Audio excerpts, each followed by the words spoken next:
اور زندگی سے رہی سہی امید بھی ختم ہو گئی تھی۔ بابر شاہ کی میت گھر میں داخل ہوتے دیکھ کر جہاں اماں پاگلوں کی طرح چیخیں، وہاں میرا بھی برا حال ہو گیا، اور ہم ایک ہی دن میں سب کچھ لٹا کر خالی ہاتھ اور اکیلے ہو گئے تھے۔ بھری دنیا ہمارے لیے کسی جنگل سے کم نہیں تھی، ویرانی تھی، سناٹا تھا اور درندوں کی گراہٹ تھی۔ وہ دن کیسے گزرے صرف ہم جانتے ہیں۔ لوگوں نے اماں پر الزام تراشی کرنا، بہتان لگانا شروع کر دیا، اس لیے مجبوراً انہوں نے گھر بیچ دیا اور بابا کا سارا کاروبار بند کروا کے اسلام آباد چلے گئے۔ لاہور شہر سے ہمیشہ کے لیے تعلق توڑ دیا، اپنے آپ کو سنبھالنے کے مضبوط کرنے کی کوشش کی۔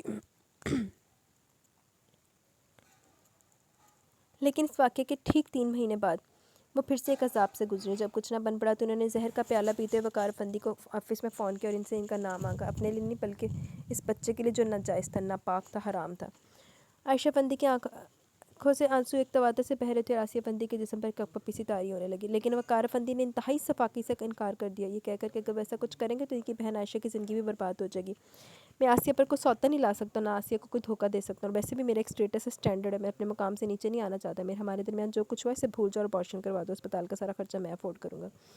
دلاور ایک بار پھر چپ ہو گیا کیونکہ اس سے بات کرنے کا سلسلہ جاری رکھنا مشکل ہو رہا تھا، بولا ہی نہیں جا رہا تھا، اور ان کے اس جواب پر اماں پر کیا گزری یہ میں جانتا ہوں۔ اور ٹھیک 2 دن بعد ملک وجاہت علی کو ہارٹ اٹیک ہوا اور وقار افندی کی بہن کی زندگی بھی برباد ہوگی، وہی زندگی جس کو وہ آباد رکھنے کا بہانہ کرے تھے۔ پھر عائشہ افندی پہ کیا گزری وہ بھی اچھی طرح جانتے تھے۔ ملک وجاہت علی کی 40ویں کے بعد ملک شرافت علی کی بری نظر عائشہ افندی پر جا پڑی۔ انہوں نے بھاوت سے شادی کا شوشہ بھی چھوڑا مگر عائشہ افندی نے انکار کر دیا، اور اسی انکار سے مشتعل ہو کر انہوں نے عائشہ افندی کی عزت پر ہاتھ ڈالنے کی کوشش بھی کی، لیکن ان کی قسمت اچھی تھی کہ ملک شرافت علی کی بیوی نے انہیں بچا لی اور وقار افندی کو فون کر کے عائشہ افندی کو بڑی حویلی لے جانے کا کہا اور ساری سچویشن بھی بتائی۔ تب وقار افندی بہن کو حویلی آ کر یہ نوشہ پیدا ہوئی، لیکن ملک شرافت علی نے ملک وجاہت علی کے بچوں کو جائیداد میں سے آگ کر دینے کا فیصلہ سنا دیا، جن کو وقار افندی نے فوراً قبول کر لیا اور آسیہ افندی سے پوچھا کہ وہ کیا رہنا چاہتی ہیں، اپنے گھر والوں کے پاس یا وقار افندی کے پاس۔ تب آسیہ افندی نے گھر والوں کو ہمیشہ کے لیے چھوڑ کر وقار افندی کا ساتھ دیا تھا اور اپنی نند اور بھاوج عائشہ کی بھر کے دل جوئی کی، کیونکہ وہ بہت بڑے حادثے سے گزری تھی۔ اسی دکھ کے عالم میں انہوں نے زہرا کو بھی یاد کیا، مگر وقار افندی ٹال گئے، کہہ کر انہوں نے بہت ڈھونڈا مگر زہرا بطول شاہ کا کچھ پتہ نہیں چلا۔ شاید وہ بھائی کی ڈیتھ کے بعد گھر بیچ کر کسی سے شادی کر کے ملک سے باہر چلی گئی اور عائشہ افندی نے ان سے کہے پر اعتبار کر لیا، لیکن انہیں یہ نہیں پتہ تھا کہ زہرا بطول شاہ پہ کیا کیا بیتی ہے۔ ان سب باتوں کی معلومات مجھے بہت سالوں بعد لاہور آنے پر ملی اور میں نے اندر ہی اندر ملازمین سے بہت کچھ جانا تھا، لیکن وہ بچہ آسیہ افندی کے ہونٹ کپ آئے تھے، مردہ پیدا ہوا تھا، بہت پتھریلے لہجے میں بولا۔ وقار افندی نے تو ابارشن کا کہہ دیا، لیکن ویسا نہیں کر سکی، وہ بچہ پیدا کرنا چاہتی تھی، اس بچے کے ذریعے وقار افندی کا گریبان پکڑنا چاہتی تھی، مگر اللہ تعالیٰ کو شاید کچھ اور ہی منظور تھا، اس لیے بچہ مردہ پیدا ہوا اور ماں زندگی کے ایک اور بھیانک اور اذیت ناک رخ دے کر رہ گئی اور خود کو اللہ کی رضا پر چھوڑ دیا۔ پھر ان کی زندگی کا مرکز دلاور شاہ کی ذات تھی اور انہوں نے اپنا غم، اپنی خوشی، اپنے خواب، اپنی خواہش سب دلاور شاہ سے وابستہ کر لیے۔ حالانکہ وہ پہلے بھی بہت پیار کرتی تھی اور بہت توجہ دیتی تھی، مگر اب اس پیار توجہ میں شدت آ گئی۔ ان کی رات اور ان کے دن کا محور ہی دلاور شاہ تھا، اور میں بھی سب کچھ بھول کر صرف انہی کی ذات کو ترجیح دیتا تھا، کیونکہ وہ میرے لیے ماں بھی تھی اور باپ بھی۔ انہوں نے میرے لیے بہت زیادہ جدوجہد بھی کی، پہلے کالج میں لیکچرار رہی، پھر اب اس کالج میں اپنا پیسہ انویسٹ کر کے پرنسپل کا عہدہ سنبھال لیا، گھر سیٹ کیا، مجھے پڑھایا لکھایا، پھر میرے بابا کا شوق پورا کرنے کے لیے مجھے لندن بھیج دیا۔ وہیں پہ میری نبیل اور عبداللہ سے دوستی ہوئی اور زندگی کے 5 سال اماں سے دور گزارنے کے بعد پاکستان آیا تو میرے دل میں صرف ایک ہی عزم تھا، لاہور جانا، وقار افندی سے انتقام لینا۔ اماں کو جب میرے ارادوں کی خبر ہوئی تو بہت پریشان ہوئی، انہوں نے مجھے روکا بھی تھا، مگر میں قسم کھا چکا تھا کہ اگر میں بابر شاہ کا بیٹا ہوں تو ایک بار وقار افندی کو وہ اذیت دیکھ کر ہوں گا جس اذیت سے بابر شاہ زہرا بطول شاہ گزرے تھے۔ تب انہوں نے مجھے میرے حال پر چھوڑ دیا، یوں میں لاہور آیا، یہاں گھر لیا، نئے سرے سے لاہور شہر میں اپنا مقام بنا، وقار افندی کو اذیت دینے کے تمام انتظامات بھی کر لیے، اور اس انتظام میں پہلا کام یہ کیا کہ مبارک خان کو اپنے ساتھ شامل کیا۔ مبارک خان اسلام آباد میں میٹرک تک میرا کلاس فیلو رہا تھا، پھر اس نے اسکول چھوڑ دیا اور اپنے گھریلو حالات کی وجہ سے کام کرنا شروع کر دیا۔ وہ کب اور کیسے لاہور پہنچا یہ میں نہیں جانتا، لیکن اسے وقار افندی کے خاص ملازم کی حیثیت سے دیکھ کر مجھے بہت خوشی ہوئی تھی۔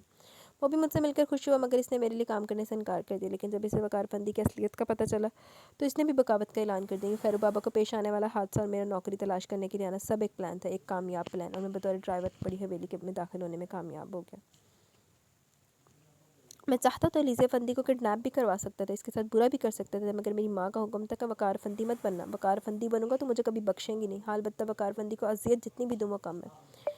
لیکن میں کیا کرتا، میں جب علیزہ افندی کو دیکھتا میرا خون کھولتا تھا، میرے اندر غضب کے ابال اٹھتے، مگر میں بے بس تھا، میں پابند تھا، اس لیے صبر اور برداشت سے کام لیتا رہا، اور اسی طرح مری میں علیزہ کے بیڈ روم میں نے علیزہ کے ساتھ کچھ فوٹوگراف بنوائے تھے۔ انفیکٹ میں علیزہ اور وقار افندی دونوں کو ہی بے بس کر دینا چاہتا تھا۔ میں چاہتا تھا کہ علیزہ میرے پاس سے بھاگنے کی، احتجاج کرنے کی، میری بات سے انکار کرنے کی کوشش نہ کرے، اس لیے ضروری تھا پہلے اسے کنٹرول کیا جاتا، اور میں نے ایسا ہی کیا۔ علیزہ کی برتھ ڈے کی نائٹ میں اس کے پاس آئی، اسے کہا کہ میری بیوی ہے، وہ حیران ہوئی، احتجاج بھی کرنا چاہا اور انکار بھی۔ مگر اس کی نیند اور اس کی بے ہوشی میں بنوایا کہ فوٹوگرافی سے چپ کروا دینے کے لیے کافی تھے، اور میری یہ دھمکی بھی کافی تھی کہ میں ان فوٹوگراف کے پوسٹر بھی بنوا سکتا ہوں اور پورے شہر میں چھپوا بھی سکتا ہوں، اس لیے جو میں کہوں وہ کرتی جائے۔ ایسا ہی ہوا، اور لیزا نے بلا کر ہتھیار ڈالتے ہوئے کہہ دیا کہ وہ میری ہر بات مانے گی، کہ وہ میری بیوی ہے، اور ایک بیوی کی حیثیت سے میں اسے آپ سب لوگوں کے سامنے اپنے ساتھ لے کے، لیکن وہاں جا کر بھی میں نے اپنے گھر کی بیسمنٹ میں ڈال دیا۔ لیزا کے بارے میں پتہ چلا تو اماں بھی اسلام آباد سے آگے وقفے وقفے سے مجھے تنبیہ کرتی رہی کہ کسی لڑکی کی عزت سے کھیلنے کا کبھی سوچنا بھی مت، اگر سوچو گے تو ایک بار میرے بارے میں ضرور سوچ لینا۔ عورت قابل احترام ہستی ہے، عورت محبت کا پیکر ہے، عورت اس دنیا کا زیور ہے، عورت مرد کی ہوس پوری کرنے کے لیے نہیں بنی، عورت مرد کا غصہ سہنے کے لیے نہیں بنی، عورت مرد سے مرد کے انتقام کے لیے نہیں بنی، اس لیے تمہیں کوئی اجازت نہیں دیا کہ تم وقار افندی کا انتقام الیزا افندی سے لو اور اس کی سزا سے دو۔ وہ ایک عورت ہے، اور ایک عورت کا دکھ مجھ سے بہتر کوئی نہیں جان سکتا۔ دلاور نے عازت، جورت اور دانیال کی طرف دیکھا جو دم بخود سے پھٹی پڑی آنکھوں سے ہنوز دلاور شاہ کو دیکھے جا رہے تھے۔ زہرا بطول شاہ ظالم نہیں تھی، بلکہ ایک مضبوط، اعلیٰ ظرف اور غیرت مند عورت تھی۔ زندگی سے اتنے زخم اٹھانے کے باوجود بھی انہوں نے سر اٹھا کر زندگی گزاری تھی، اور اپنی محرومی اور تکلیفوں کا بدلہ الیزا افندی سے ہرگز نہیں لیا۔ جب الیزا نے مجھ سے کہا کہ مجھ سے نکاح کر لو، مجھے اپنا نام دے دو، تو خدا گواہ کہ میں وقت کے اس ہیر پھیر اور اللہ تعالیٰ کی بے آواز لاٹھی پر دنگ رہ گیا۔ الیزا نے میرے پاؤں بھی پکڑے تھے، لیکن میں کچھ کہہ نہیں سکا، البتہ روح تک کام ضرور کیا، کیونکہ میں زہرا بطول شاہ کا بیٹا تھا، اور زہرا بطول شاہ نے مجھے ہمیشہ عورت کی عزت کرنا سکھایا، احترام کرنا سکھایا تھا، کسی عورت کا سر اپنے قدم میں جھکانا نہیں سکھایا تھا۔ اس لیے میں نے جب یہ مسئلہ ان کے سامنے رکھا تو انہوں نے زندگی میں ایک بار پھر مجھے حیران کر ڈالا، یہ کہہ دے کہ ٹھیک ہے، تم اسے لے کر آئے ہو تو تمہاری وجہ سے بدنام ہوئی، تو تم ہی اسے اپنا نام دو گے، نکاح کر لو اسے، تم مرد ہو، وہ عورت ہے، اور عورت ہمیشہ اپنی عزت کی خاطر مرد کا سہارا لیتی ہے، مرد سے اپنا نام مانگتی ہے۔ جو نام نہیں دیتے وہ نامرد ہوتے، بے غیرت ہوتے، عورت کی عزت کو عزت نہیں بنا سکتے۔ اور تب میں خاموش ہو گیا، واپس لاہور آ گیا، ان سے سوچنے کے لیے وقت مانگا، اور وہ مطمئن ہو گئی تھی۔ پھر وہ لاہور آئیں، اور یوں ہی ایک روز اسپتال میں وقار افندی سے سامنا ہوتے ہوئے وہ خود پر کنٹرول نہیں رکھ پائیں، اور ان کا ایکسیڈنٹ ہو گیا۔ لیکن اس کے ایکسیڈنٹ کے باوجود بھی اپنی آخری سانسوں کے دوران انہوں نے میرے ہاتھ جوڑ دی تاکہ میں الیزا سے نکاح کر لوں، اور میں نے سر جھکاتے ہوئے ان کا کہا مان لیا، کیونکہ میں ان کا کہا کبھی ٹال ہی نہیں سکتا تھا۔ اور وہ الیزا افندی سے کیا وہ وعدہ پورا کر کے، وہ چاہتے چاہتے وقار افندی کو معاف بھی کر کے، اور میرے لیے ایک اپنے کا انتظام بھی کر کے، ایک ایسا اپنا جو سب سے زیادہ پرایا نکلا، جس نے یہ ثابت کر دیا کہ اس کی رگوں میں واقعی وقار افندی کا خون ہے۔ دلاور شاہ کا یہ جملہ کوئی اور وقت ہوتا تو الیزا کے لیے قابل فخر ہوتا، لیکن اس وقت یہ جملہ اس کے لیے کسی گالی یا کسی تماچے سے کم ثابت نہیں ہوا تھا۔ اس لیے الیزا نے یکدم اس تماچے سے بل بلا کر اس کی طرف دیکھا، اور وہ تھا کسی دیکھ رہا تھا، اس کے اس دیکھنے میں کیا کچھ نہیں تھا، آخر طنز، تمسخر، کاٹ اور تلخی سب کچھ ہی تو تھا، اور اس سے بھی بڑھ کر یہ تھا کہ اس کی آنکھوں میں شکوہ تھا، شکایتیں تھی، اور ایک بیگانہ پن بھی تھا۔ بتاؤ لیزا، کسی کو معاف کرنا اعلیٰ ضعف ہونا کتنا مشکل ہوتا ہے؟ دلاور نے ڈائریکٹ لیزا سے سوال کیا، مگر لیزا کے پاس الفاظ ہوتے تو وہ جواب دیتی، کتنا فرق ہے تم میں اور زہرا بطول شاہ میں نے تمہارے ساتھ کچھ بھی نہیں کیا، پھر بھی تم مجھے معاف نہیں کر سکی۔ اور وقار افندی نے انہیں جیتے جی مار ڈالا، پھر بھی انہوں نے اسے معاف کر دیا۔ میں نے اپنے غصے اور انتقام کے جذبات میں آ کر جو کچھ بھی کیا وہ سب برا سہی، لیکن پھر تمہاری عزت رکھ لی،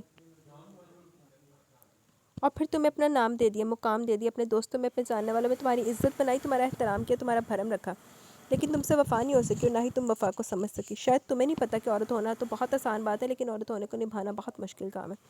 عورت تو بہت حساس ہوتی ہے، لیکن تمہیں نہ تو زہرا بطول شاہ کی کوئی بات یاد رہی، نہ ہی دلاور شاہ کی۔ وہ تمسخر سے کہتا ہوا پھر رکا، تمہیں یاد ہوگا میں نے تم سے ایک بار کہا تھا کہ بڑی حویلی والے محبت بڑی حویلی والوں کی سمجھ کی چیز نہیں، تو میری جان وہ میں نے سچ کہا تھا، یہ تمہاری سمجھ کی بھی چیز نہیں ہے، کیونکہ تم بھی اس حویلی کا بیج ہو، اس لیے مجھے تم سے کوئی شکایت نہیں، اور نہ ہی تم سے کوئی شکوہ۔ تم اس حویلی میں رہنا چاہتی ہو رہو، تم اپنے پاپا کے ساتھ رہنا چاہتی ہو رہو، میری طرف سے آزاد ہو، میں تمہیں کل ہی طلاق بھجوا دوں گا، کیونکہ تم جانتی ہو نا کہ میں واقعی زور زبردستی کا قائل نہیں ہوں، جو ہے وہ ٹھیک ہے، جو نہیں ہے وہ بھی ٹھیک ہے، بس میری تو یہی سوچ اور یہی عمل ہے۔ البتہ جانے سے پہلے تم سے اتنا ضرور پوچھوں گا کہ بتاؤ اس سارے قصے میں دلاور شاہ کہاں کہاں غلط اور کہاں کہاں برا، آج اس قصے کے بارے میں تمہارا انصاف کیا کہتا ہے پھر؟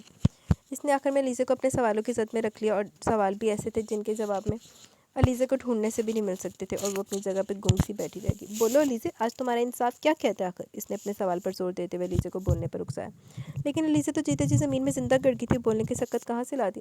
مجھے بھی پتہ ہے، اور مجھے کل بھی پتہ تھا کہ حویلی والوں کے پاس کوئی انصاف نہیں۔ وہ انتہائی تلخی سے اپنی جگہ سے اٹھ کھڑا ہوا، اور ہاں ذرا افندی، میری بد کرداری بدنیتی کے بارے میں کچھ کہنا تو میں اب بھی حاضر ہوں، لیکن اپنے حق میں بات کرتے ہوئے اتنا ضرور کہوں گا، میں وقار افندی جیسا با کردار معزز و عزت دار نہیں ہوں، ہاں اتنا بد کردار ضرور کہ آپ کی بیٹی جیسی یہاں سے لے کر گیا تھا ویسی آج یہاں چھوڑ کے جا رہا ہوں، وہ جیسی پہلے تھی آج بھی ویسی ہے، اور آج یہاں سے جاتے ہوئے آپ سب کے سامنے یہ اعتراف کرنے میں کرتا ہوں کہ مجھے فخر ہے اپنے مرد ہونے پر کہ میں نے ایک مرد سے نفرت اور دشمنی کا انتقام ایک عورت سے نہیں لیا، حالانکہ میں چاہتا تو آسانی سے اپنا انتقام لے سکتا تھا، مگر مجھے وقار بندی بننا گوارا نہیں تھا، کیونکہ میں جانتا تھا کہ میرا اللہ اور میرا ضمیر مجھے ملامت کرتے رہیں گے اور مجھے سکون سے جینے نہیں دیں گے۔ دلاور نے آخری بات کہی تھی اور اس پر ایک طائرانہ نگاہ ڈالی۔ ہر چہرے پر دکھ تھا، اذیت تھی، بے یقینی تھی، اور سب سے بڑی بات کہ سب کے چہروں پر آنسو تھے، مگر ان کا یہ دکھ، یہ اذیت اور یہ آنسو اس کے کس کام کے تھے بھلا؟ اسے کیا فائدہ تھا؟ اگر اب سب کچھ بیکار تھا، اس لیے وہ لاپرواہ تھا۔ اینی وے، آپ لوگوں نے دعوت دی، بلایا، کٹہرا سجایا، بہت اچھا لگا۔ میں تو پہلے عدالتوں کٹہروں کا عادی ہوں، ایک عدالت اور سی۔ خیر اب چلتا ہوں، تھینک یو۔ اس نے الوداعی کلمات ادا کیا۔ لیزا نے ایک دم سر اٹھا کے اسے دیکھا، ہمیشہ کی طرح اس وقت بھی دلاور اسے دیکھ رہا تھا، لیکن جن نظروں سے دیکھ رہا تھا وہ لیزا کو کاٹ دینے کے لیے کافی تھی۔ اللہ حافظ۔ اس نے دروازے کا ہینڈل گھما کر دروازہ کھولتے ہوئے خدا حافظ کہا اور کمرے سے باہر نکل گیا، مگر جس نظر سے اسے دیکھ کر گیا تھا وہ نظر علیزے کو لیزے سے بیگانہ کر گئی، توڑ کر لے گئی تھی اسے، اور اس کے یوں سامنے سے ہٹ جانے پر وہ لیزے کو ایسا لگا جیسے دنیا میں اندھیر ہو گئی ہو اور سو تاریکی سے چھا گئی، جس سے گھبرا کے وہ بے ساختہ پکاری تھی، ڈرائیور! آواز اتنی مدھم جیسے بڑبڑائی ہو، ڈرائیور! لیکن اب کی بار اس کی آواز بہت بلند تھی، اتنی کہ وہ سب بھی ہڑبڑا گئے۔ ڈرائیور رکو، میری بات سنو، پلیز ڈرائیور رکو، پلیز رکو۔ علیزہ نے اسے زور زور سے پکارتی ایک دم اپنی جگہ سے اٹھی اور بیڈ روم سے باہر کی طرف بھاگی، اور اس کے بھاگنا کوئی ایسا ویسا نہیں تھا، وہ دیوانہ وار بھاگی تھی اور اندر دھند بھاگی تھی، لیکن تب تک دیر ہو چکی تھی۔ حویلی کے کھلے گیٹ سے دلاور کی گاڑی باہر نکل گئی اور فاصلہ بڑھ چکا تھا، گاڑی کے شیشے اور دروازے بند تھے، اس تک آواز پہنچنا مشکل تھا، مگر پھر بھی وہ پکار رہی تھی، چیخ رہی تھی اور اس کے پیچھے بھاگ رہی تھی۔ ڈرائیور رکو، ڈرائیور پلیز رکو یہاں، پلیز ڈرائیور مجھے یہاں سے لے جاؤ، مجھے یہاں نہیں رہنا، پلیز ڈرائیور میرا دم گھٹ جائے گا، میں مر جاؤں گی، مجھے لے جاؤ پلیز۔ اس کی آنکھوں سے اوجھل ہوتے ہوئے دیکھ کر بے ساختہ تھک کے رک گئی اور وہیں کوریڈور کے مین ڈور کے سامنے دو زانوں بیٹھتے ہوئے دھاڑے مار مار کر رو پڑی، لیکن آج کوئی بھی اسے چپ کروانے کے لیے نہیں آیا، کیونکہ آج سب کے دل رو رہے تھے اور سب کے ضمیر پر ایک اذیت ناک بوجھ پڑا ہوا تھا۔ آج کسی کو بھی کسی دوسرے کا احساس نہیں ہوتا، بلکہ سب کی سماعتوں میں دلاور شاہ کی آواز گونجی تھی، سب کا دل ڈوب مرنے کو چاہ رہا تھا، ایسے انہیں بار بار دلاور کا خیال آ رہا تھا۔ میں تو اسی واسطے چپ ہوں کہ تماشا نہ بنے، اور تو سمجھتا ہے کہ مجھے تجھ سے گلا کچھ بھی نہیں۔ بہت برا ہوا، ویسے بہت برا ہوا، دلاور لوگوں نے جتنا فیس کیا ان بڑی بھیلی والا لیزے تو اس کے سامنے کچھ بھی نہیں ہے۔ ٹھیک ہے لیزے کے ساتھ برا ہوا، لیکن اس کا مکافات تھا جو اس نے بھگتا ہے، لیکن پھر بھی جو زہرا بطول شاہ اور دلاور لوگوں کے ساتھ برا ہوا، اتنا برا تو لیزے کے ساتھ بھی نہیں ہوا۔ نا چھیڑ قصہ الفت بڑی لمبی کہانی ہے، میں زمانے سے نہیں ہاری کسی کی بات مانی ہے۔ رات خاصی گہری ہو چکی تھی، بہت دیر سے ٹیرس پر کرسی ڈالے بیٹھی، کرسی کے بیک سے ٹیک لگا سے آسمان کے بدن پر چمکتے ستاروں کو دیکھ رہی تھی، جو آسمان پر چاند کی غیر موجودگی کی وجہ سے کچھ زیادہ نمایاں نظر آ رہے تھے، لیکن اس کے باوجود چاند کی کمی اپنی جگہ ہنوز تھی، کیونکہ ستارے چاند کی کمی کو دور نہیں کر سکتے تھے، جس پر اس کی آنکھوں میں بھی داسی رات کی طرح گہری ہوتی جا رہی تھی، لیکن کمرے میں اس کے بیڈ پر پڑے موبائل کی رنگنے سے بری طرح چونکا دیا۔ رات کے اس پہر فون پہ خیال آتے وہ کرسی کا سہارا لے کر اٹھی اور دھیمے قدم اٹھاتی اندر آ گئی، کیونکہ ابھی سے اٹھنے بیٹھنے اور چلنے پھرنے میں دقت ہوتی تھی، اس نے اپنے آپ کو بہت جلدی کور کیا تھا، لیکن پھر بھی اب پوری طرح سے ٹھیک نہیں ہوئی تھی، کچھ وقت چاہیے تھا اسے ابھی۔ انوشا؟ وہ انوشا کا نمبر دیکھ کر حیران ہوئی۔ ہیلو، اس نے فوراً کال ریسیو کی۔ کیسی ہیں زری آپی؟ انوشا کی آواز بہت سست اور سنجیدہ سی لگ رہی تھی۔ الحمدللہ میں ٹھیک ہوں، تم سنا، سب خیریت ہے نا؟ اس وقت فون کیوں کیا؟ ظہیر عبداللہ کے تعلقات اپنے چچا زاد کزن سے بہت اچھے تھے، کیونکہ دانیال، زین اور انوشا تینوں انہیں بہت زیادہ چاہتے تھے اور ان سے ملنے کے لیے گھر بھی آئے تھے، اس لیے تب سے آپس میں کانٹیکٹ بھی بڑھ گیا اور بے تکلفی بھی۔ نیند نہیں آ رہی، انوشا نے بہانہ تراشا۔ نیند نہ آنے کی وجہ؟ زری تھک کے بیڈ پر ٹک گئی۔ دلاور شاہ، انوشا کے لہجے میں اس کے نام کے ساتھ دکھ چھلکا۔ دلاور شاہ؟ کیا مطلب؟ بول جی، وہ آئے تھے یہاں؟ انوشا خود ہی جیسے بتانا چاہتی تھی، وہ آئے تھے یہاں، انوشا خود ہی جیسے بتانا چاہتی تھی، دل کا بوجھ ہلکا کرنا چاہتی تھی۔ او اچھا، پھر؟ زری کا لہجہ مدھم بڑھ گیا۔ وہ آئے اور ہمیں ہماری نظروں میں گرا کر چلے گئے، اور لیزے وہ تو اب تک رو رہی ہے۔ انوشا رفتہ رفتہ کھل رہی تھی اور زری یوں ہی رفتہ رفتہ مزید الجھتی جا رہی تھی، کیونکہ اس کو کچھ سمجھ نہیں آ رہا تھا، لیزے رو رہی ہے، مگر کیوں رو رہی ہے وہ؟ زری نے پھر الجھ کر پوچھا تھا۔ صرف علیزے نہیں، باقی سب بھی رو رہے ہیں۔ انوشا ایک عجیب سے افسوس سے تو چار تھی، زری کو مزید بے چینی اور کھپکی ہونے لگی۔ پلیز انوشا کچھ بتاؤ تو صحیح، کیوں ہوا کہ مجھے پریشانی ہونے لگی، سب کیوں رو رہے ہیں آخر؟ وہ بھی اس وقت زری کو سچ مچ بہت زیادہ پریشانی اور گھبراہٹ ہو رہی تھی، اس کا دل طرح طرح کے وہم اور وسوسوں کا شکار ہونے لگا، اس کی پریشانی گھبراہٹ دیکھتے انوشا خود بھی بے ساختہ پھوٹ پھوٹ کر رونے لگی۔ پھر انہیں آنسو اور ہچکیوں کے درمیان انوشا نے اسے ہلفتہ یہ ساری بات بتا ڈالی، اور زری سر سے پاؤں تک کامگی سے اپنے جسم پر یوں لگا جیسے چونٹیاں سی رینگنے لگیں۔ یہ کیا کہہ رہی ہے انوشا؟ یہ کیا کہہ رہی ہوں؟ میرا دل بند ہو جائے گا۔ زری کی آواز کانپ رہی تھی۔ یہ سب سچ ہے زری آپی، یہ سب سچ ہے، کہ اذیت ناک سچ، ہم مر گئے، ہم جیتے جی مر گئے۔ آج کی رات کوئی بھی نہیں سو پائے گا، آج کی رات سب کی تڑپتے ہوئے گزرے گی، اور آج کی رات سب عذاب سے دو چاریں گے، کیونکہ آج ہم لوگوں کا غرور، ہم لوگوں کی انا اور ہم لوگوں کا نام کیچڑ میں مل گیا، ہم غلیظ ہو گئے، ہم گناہ گار ہو گئے آپی، ہماری آنے والی 7 نسلیں بھی دلاور شاہ کی گناہ گار رہیں گی، ہم ان کے سامنے سر اٹھانے کے بھی قابل نہیں رہے۔ انہوں نے جو کچھ بھی کیا ٹھیک کیا، لیکن اس کے باوجود وہ اتنے مضبوط اور بلند کردار کے انہوں نے ایک بار بھی لیزے کے ساتھ کوئی غلط حرکت نہیں کی، حالانکہ ان کی جگہ کوئی اور ہوتا تو اپنا انتقام لینے کے لیے کچھ بھی کر گزرتا، مگر ویسے نہیں نکلے، انہوں نے ایسا نہیں کیا، انہوں نے ہماری عزت کو عزت ہی رہنے دیا۔